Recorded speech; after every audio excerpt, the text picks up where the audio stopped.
Sou portuguesa, vim para cá, para a Inglaterra, viver há 20 anos. E trouxe uma menina comigo, a minha afilhada, porque os pais eram pobres. Trouxe-a para cá para que ela tivesse uma vida melhor. Infelizmente, aos 12 anos, os serviços sociais envolveram-se e retiraram-me de mim.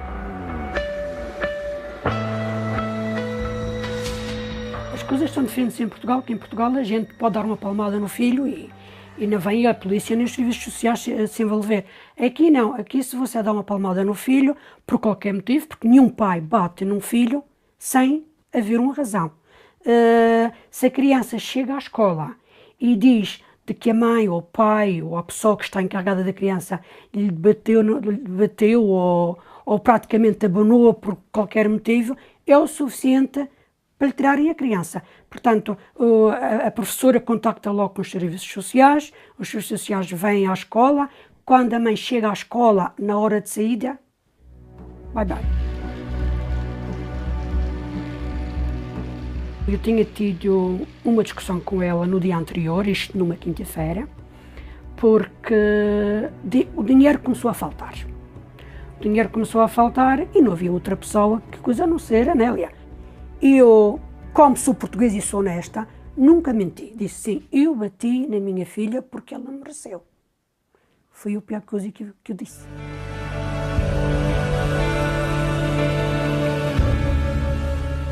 Usaram isso tudo contra mim, em tribunal. Foi tratada como fosse um criminoso. Eu praticamente não entendo como é que ela funciona aqui. Eu fui obrigada a ir ver um género de um psicólogo. Nos primeiros meses fui todas as semanas, depois começou de 15 em 15 dias, depois de mês a mês, e depois nos últimos 3 ou 4 meses, acho que só fui uma vez ou 2. Mas durante um ano? Durante um ano. E portanto, nessa altura, durante esse ano, eu não podia ver a Nélia.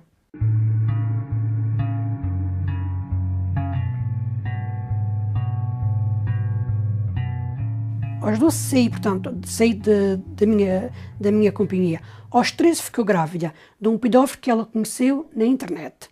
E aos 14, outra vez de outro pedófilo. É o falhanço do sistema. É o falhanço do sistema.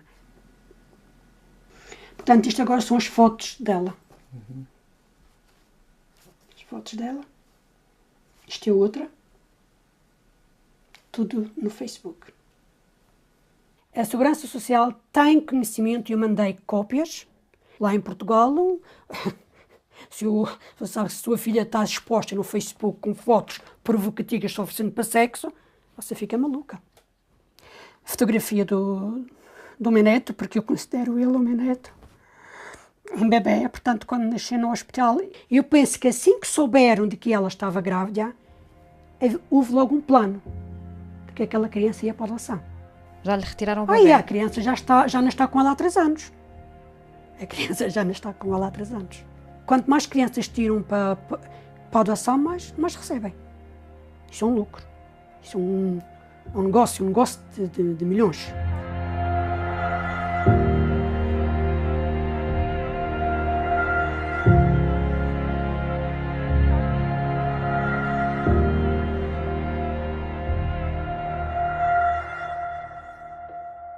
Famílias de acolhimento que são pagas, estamos a falar de famílias de acolhimento que são pagas, não é bem a mesma situação, doutor. Sabe quanto é que cada família de acolhimento recebe por criança para ficar com ela? Mas mesmo assim, permite-me... Mas sabe, doutor? Não sei. O Estado inglês gasta anualmente o seu orçamento 2 bilhões, eu repito, não são milhões, 2 bilhões de libras com o sistema de proteção a menores. Entre aquilo que são subvenções pagas às famílias de acolhimento, e estamos a falar de 600 libras por semana por cabeça, e é preciso dizer que cada família de acolhimento em Inglaterra pode receber até 4 crianças, e portanto estamos a falar de uma quantia de 2.400 libras semanais de apoio a estas famílias, o que torna isto, obviamente, um negócio muito atrativo, mas também todos os apoios e subvenções que são dadas às instituições privadas de acolhimento, que obviamente quanto mais cabeças tiverem,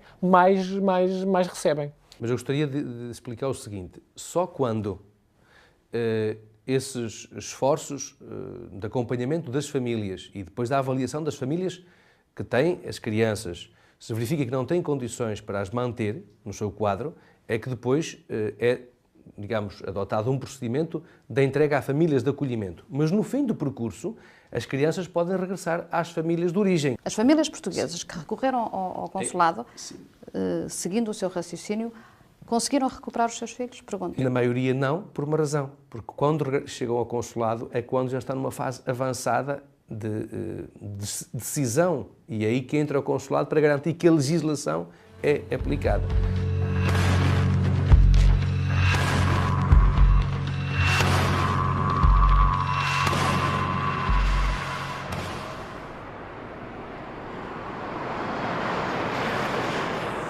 Quando soube que estava grávida de um segundo filho, ficou assustada? Muito.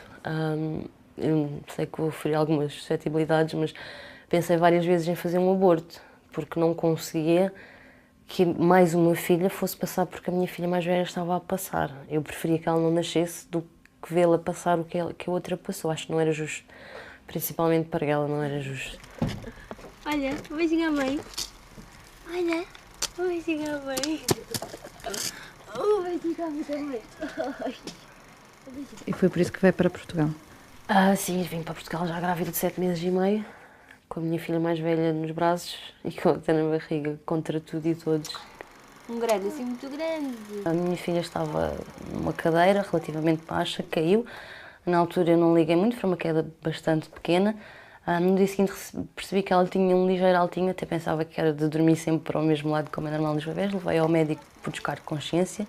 Quando chegámos ao médico, mandaram-nos para o hospital e foi aí que começou o pesadelo todo. A primeira coisa que me perguntaram foi se eu era estrangeira e se eu era mãe solteira. E a partir daí começaram os procedimentos envolvendo a polícia e os serviços sociais.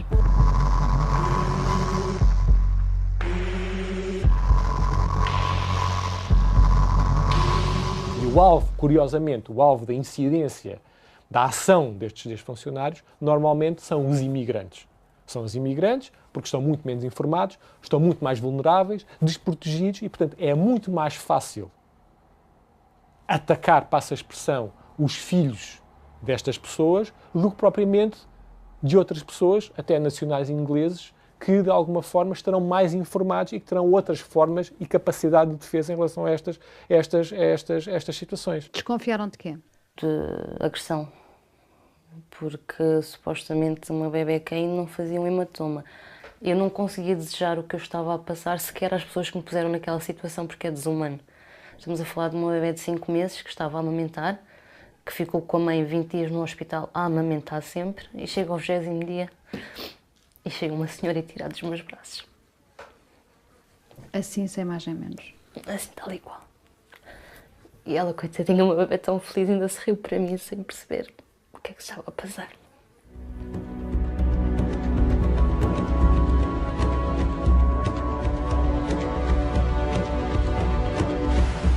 Automaticamente, por a minha filha mais velha estar em processos com os serviços sociais, abriu-se um novo caso sobre a bebê que ainda estava por nascer. Eles ainda não tinham autoridade para fazer nada até ao segundo que a bebê nascesse. Quando ela nascesse, era automaticamente retirada na maternidade. Em Inglaterra, temos que provar que somos inocentes, ao contrário de em qualquer outro país. Aqui, por exemplo, tem um teste feito por um perito da polícia, onde diziam que a altura da cadeira onde a minha filha caía era cerca de 10 centímetros menor do que realmente era. Então eu tive que ir à loja, arranjar uma cadeira nova, fazer a medição com uma fita métrica, tirar a fotografia para juntar às provas. Quase como se fosse um trabalho policial. Exatamente, eu tive que fazer tudo o que eles se negaram a fazer, apesar de eu alegar constantemente as mesmas coisas. Os serviços sociais alegaram que eu usava drogas também. Eu pedi, insisti muito para me fazerem um teste de drogas, não sabia na altura, mas cortaram um bocado grande do cabelo desde a raiz e foi analisado até um ano antes do dia em que eu fiz o teste e, claro, deu tudo negativo, como é óbvio. O médico que é requisitado pelos tribunais ingleses para falar sobre possíveis negligências é sempre o mesmo? Sim, este médico nem sequer os relatórios médicos da criança leu e fez um testemunho em como Não tinha sido agressão porque tinha um hematoma e tinha sido agressão porque a mãe era depressiva. Quando a mãe nunca foi depressiva e teve que provar por relatórios médicos e testes psicológicos que nunca tinha sido depressiva. Mas esse médico chegou a ver a sua filha? Não, nunca. Mas foi o depoimento desse médico um dos que causou mais impacto perante os juízes. Um autêntico pesadelo que termina quase um ano depois, quando Isabel consegue fazer prova que a filha poderia ter herdado um problema genético, um síndrome diagnosticado à mãe ainda em criança que provoca recorrentes hematomas e hemorragias. Teve que vir inclusivamente a Portugal fazer prova da sua inocência. Quando cheguei lá, a assistente social disse-me que eu tinha faltado ao contacto com a minha filha e que isso era muito mau. O contacto é o encontro? É o encontro, sim. Tive que mostrar novamente que foi a juíza que me disse para o fazer e que tinha faltado a um contacto porque tinha que provar e tinha que encontrar os meus registros médicos. Mas também é preciso dinheiro para se provar a inocência? Eu gastei à volta dos 7, 8 mil euros, se não mais. Entre viagens a Portugal, entre testes genéticos, entre consultas genéticas, entre tudo. Eu tive sorte porque tinha um trabalho, tive sorte porque tinha uma família que me ajudou, uns amigos que me ajudaram, porque se eu estivesse sozinha, como muita gente está, eu se calhar não estava aqui hoje. O que a choca é o facto de não haver uma investigação... Não haver investigação e não haver decisão judicial. E a criança ser retirada imediatamente. Ser retirada imediatamente. Isso parece-me absolutamente uma intromissão na vida privada das pessoas, não é?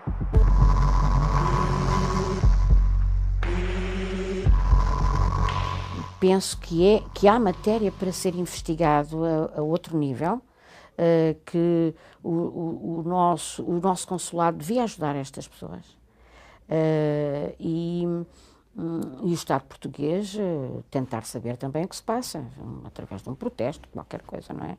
O Estado português não pode ficar indiferente a isto. Estamos a falar de crianças portuguesas, filhas de portuguesa, filhos de portugueses, e que estão completamente desprotegidos, à sua mercê, perante esta realidade assustadora, que é terem que viver permanentemente vigiados e na perspectiva da iminência de serem retiradas as crianças pelos motivos mais extraordinários que podem acontecer. Pediu ajuda ao consulado, o que é que o consulado português em Londres lhe deu? O consulado português deu uma lista de advogados privados para eu consultar. Caros? Muito caros, a cerca de 200 euros por hora. A maior parte das famílias não tem esse dinheiro disponível para pagar a um advogado tão caro. Sim, não. O consulado de Portugal no Reino Unido, em Londres, fornece ou não uma lista de advogados para as famílias portuguesas que o solicitem? Sim. Pro bono, doutor. Não, isso não pode fazer, porque nós não podemos, digamos, disponibilizar serviço gratuito com o trabalho dos outros. E como é nós que acha, doutor, mas como é uma... que acha que estas famílias, estamos a falar a maior parte dos casos imigrantes, acha que podem pagar este serviço? Bom, convém ter uma noção que nós temos 5 milhões de portugueses fora de Portugal. E não temos condições para garantir apoio jurídico a todos os portugueses no mundo. Acontece que há juristas que, por consciência própria e por disponibilidade própria, se disponibilizam em fazê-lo gratuitamente, mas nós não temos esse serviço no consulado de apoio gratuito. Justifico o silêncio aos autoridades com base numa atitude demasiado subserviente das autoridades portuguesas em relação a esta matéria. Eu penso que é inadmissível que um serviço consular se limite a indicar a estes pais uma lista de advogados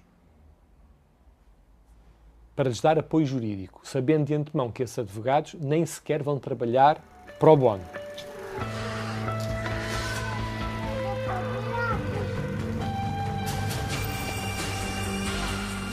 Este álbum foi tudo o que eu perdi. Basicamente foi tudo o que eu perdi. Foi as primeiras comidas, foi os primeiros passos, foi os primeiros sorrisos. O que é que foi mesmo mais difícil para si?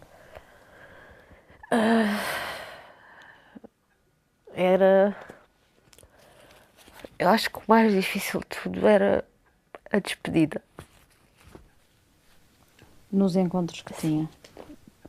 Foram 8 meses e cada vez que eu tinha que lhe dizer adeus, não é natural termos que dizer adeus ao nosso filho, não é?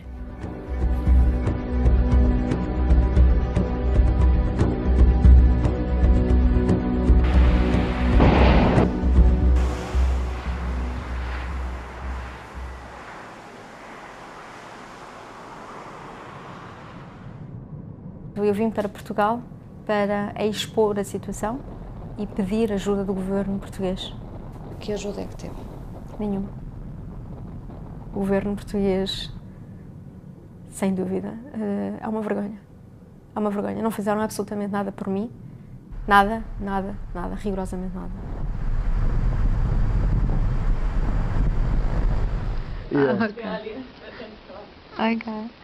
This is our first baby. You're our first baby, aren't you? Eu sou a Yolanda, sou portuguesa, sou mãe do bebê Santiago, bebê português, que nasceu em Inglaterra e foi raptado pelos serviços sociais ingleses em Southampton, com apenas 5 dias de vida, e hoje ele já tem 7 meses.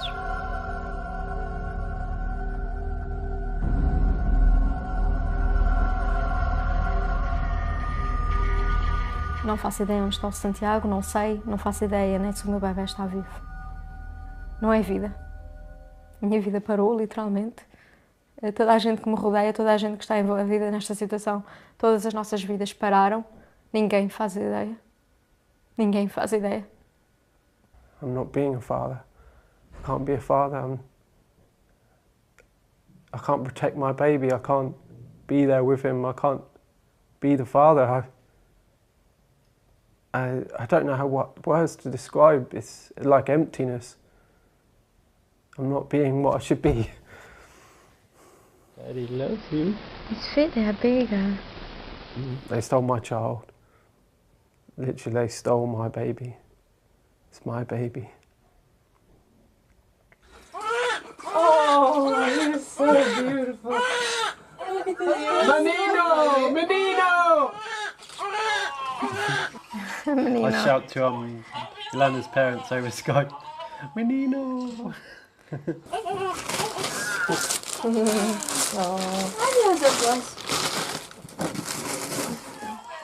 Os meus pais estavam a ver o parto através do Skype, assistiram ao parto e conheceram o Santiago assim que ele nasceu. Um parto planeado que iria contar com uma doula, alguém que a Inglaterra está treinada para assistir um parto natural e ainda 2 enfermeiras do sistema de saúde inglês. As contrações começaram às 21 horas, como se pode comprovar pelos brutos das imagens que tivemos acesso. Nesta altura, só a doula é que se encontra em casa. Em vez de 2 enfermeiras, aparece apenas uma e atrasada. And then you'll see Duke of Ellington on the left. And then you turn right there. There's like a little road that goes into a car park. Pelas imagens e pela hora registada, podemos garantir que a enfermeira apareceu apenas 10 minutos antes do bebê nascer. E depois, quando eu me mudei para a cama, o pesadelo começou. O pesadelo começou, perdi muito sangue, perdi os sentidos e foi o início do pesadelo. That's where I said to her, she pulled the cord twice, and I instinctively knew that was not right, that was wrong. I said, please don't do that. Please don't do that. So I knew that was wrong. Whatever, I just knew that was wrong. Eu tive que agarrar na mão dela também. Agarrei na mão dela para não puxar o cordão umbilical, que me estava a magoar imenso. And after that... mas ela ignorou e continuou a puxar. E portanto, se não fosse neste momento os meus vídeos, as minhas fotografias, eu nem conseguiria provar que tinha tido um bebê. Porque todos os papéis dizem até mesmo que o bebê nasceu no hospital, o que é mentira. O bebê nasceu em casa. Documentos oficiais que a TVI teve acesso dizem que Santiago nasceu no Princess Anne Hospital. A verdade é que estas imagens provam precisamente o contrário. Um chorrilho de equívocos que começa logo depois do bebê nascer, quando batem à porta de Yolanda para verem se Santiago estava bem. Yolanda tinha regressado do hospital depois de ter perdido 2 litros de sangue e, por isso, não mostrou o bebê. Quando vieram à nossa casa para uma enfermeira queria ver o bebê, a única coisa que nós pedimos foi respeite, por favor, que a mãe está cansada, acabou de ter o bebê e nós vamos ter com vocês ou vocês vêm na altura em que avisem e, portanto, toda a gente está a par da visita e, portanto, faremos isso noutra altura. Em Inglaterra, os pais são obrigados a receber em casa enfermeiras e parteiras após o nascimento do filho. Yolanda garante que não sabia. Eu acho porque esta senhora, no caso da Yolanda em concreto, não ter aberto a porta à médica que foi verificar se a criança estava ou não bem, eu permito-me achar que estes pais vão constituir um risco para o futuro emocional e psicológico desta criança. Isto é feito, repito, sem qualquer avaliação, sem qualquer rigor e sem o acompanhamento que devia ser feito ao dia-a-dia destes pais para aferir até que ponto é que existe esse risco ou não. In the Princess Anne Hospital in Southampton, the social worker gave us some papers and said, we're taking your baby, and it was just completely shocking.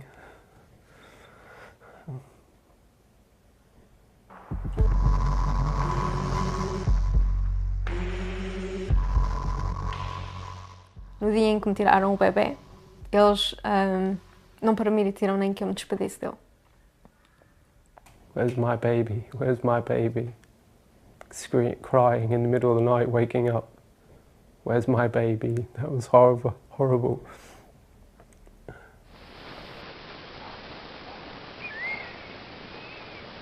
Quem pula? Quem pula é mamãe. O Santiago. Santiago. O Santiago. O Santiago. É muito difícil ver estes filhos. Santiago. Mommy's here. Bebê. Bebê. Oh. Bebê, baby. Oh. Nós aqui tínhamos acesso a ver o Santiago 90 minutos, onde não era permitido nós trocarmos a fralda do bebê, não era permitido nós chorarmos. Portanto, estamos a pedir para passar no maior pesadelo que existe na nossa vida, mas não podíamos mostrar nenhumas emoções para bem do bebê. Existem imensos bebés naquelas salas a serem deslocados de uma sala para outra, muitas mães na sala a dizer que já lá estavam há 6 e 8 meses a lutarem, a fazer tudo o que eles queriam e mesmo assim não era suficiente. A mesma pessoa que está a tirar apontamentos sobre nós e a escrever como é que nós somos como pais em contacto com o bebê, ele tem interesse em que diga mal de nós porque ele é família de acolhimento.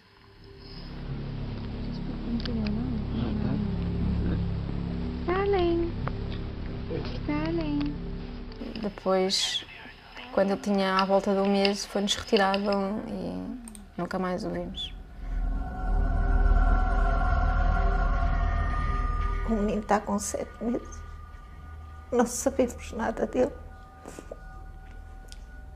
Não sabemos se tem dentinhos, se gatinha, se é um bebê saudável, não sabemos nada. Nós julgávamos que a Inglaterra fosse um país de gente civilizada e o que se verifica é que a Inglaterra está em plena Idade Média. Só no último ano e meio, pelo menos 60 mães portuguesas ficaram sem os seus filhos. um número que poderá ser bem mais elevado se contarmos com os casos que não estão registados. Estas imagens mostram bem a violência usada quando a polícia vai a casa retirar uma criança à sua família.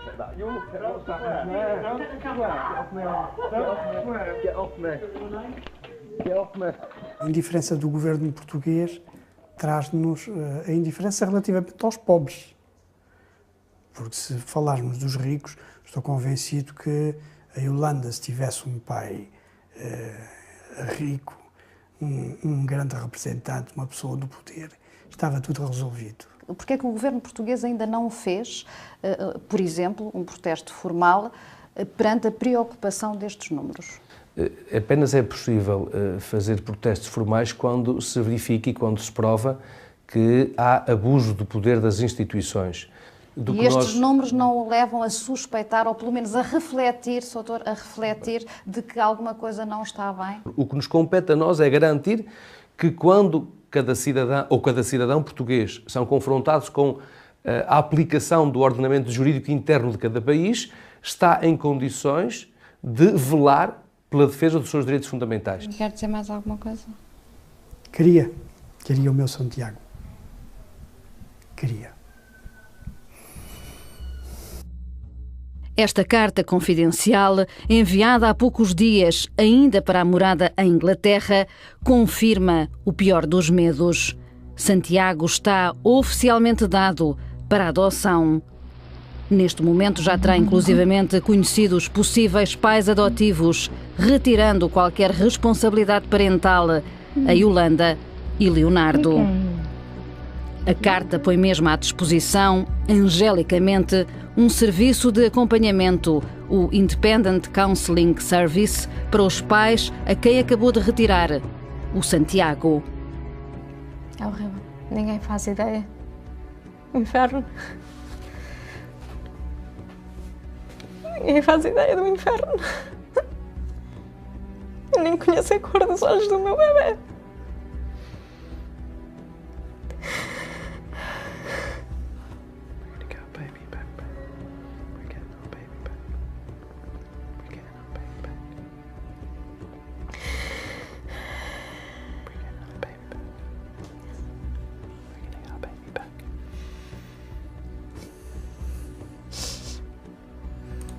Ela já está enorme. Perdemos tudo, perdemos o primeiro sorriso, o primeiro banho. Eu não tenho crianças na família, não conheço, não sei, não... Comprámos uma câmara de filmar para registar tudo. Não temos nada. Nada foi usado. Foi-nos roubado tudo, a nossa vida foi-nos roubada.